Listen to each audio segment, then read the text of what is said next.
ព្យ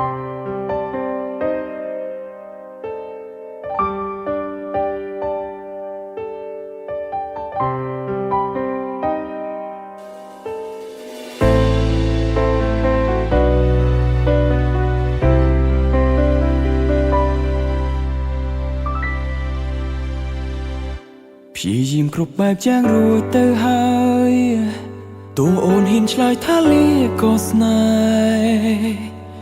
មានធ្លាប់ស្រឡាញ់បងខ្លះទេតាំងពីផ្ដើមរហូតបងថាបញ្ចប់និយាយបែកតែចង់ត្រឡប់ធ្វើជាស្អំចង់ប្រាប់ឲ្យអូនបារម្ភកុហកអូនបងយំអូនសុំបែកតាមចិត្តបងសួរមកបងរួមដូចម្ដេចបើអូនសំរាញ់ថាទៅលួងបងមកបងនឹងនៅចាំផ្លូវដែលត្រូវទៅជាមួយគ្នាខាត់បងមកបងចាំស្ដាប់បងត្រៀមចិត្ត5ថាមិនលាឬមួយអូនពិតលែងនឹកនេះយើងត្រូវបែកគ្នាអននិស័យត្រឹមនេះត្រូវរស់នៅម្នាក់ឯងរៀងខ្លួន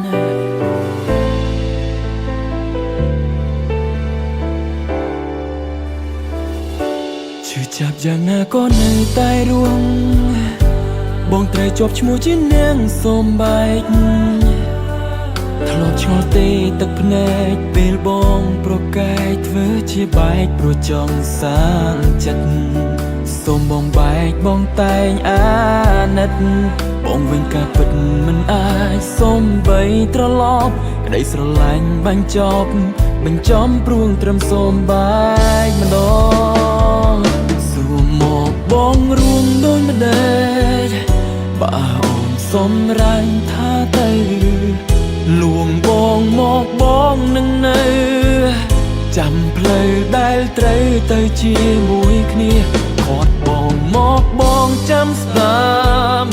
បងត្រៀមចិត្ត5ថាមិនលាឬមួយអូនពិនលែងនឹកនេះយើងត្រូវបែកគ្នាអននិស័យត្រឹមនេះត្រូវរស់នៅម្នាក់ឯងរៀងខ្លួន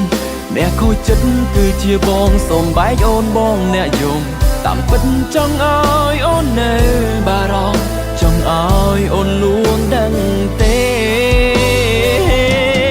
មិនចូលចិត្តកុហកគេតែធ្វើបែបនេះក្រែងអាចបន្តទីបំផុតស្នេហ៍ស្មងសត្រូវអូនចោទថាបងមិនល្អព្រមឲ្យបែសួរមកបងរួមដូចម្ដេចបើអូនសំរា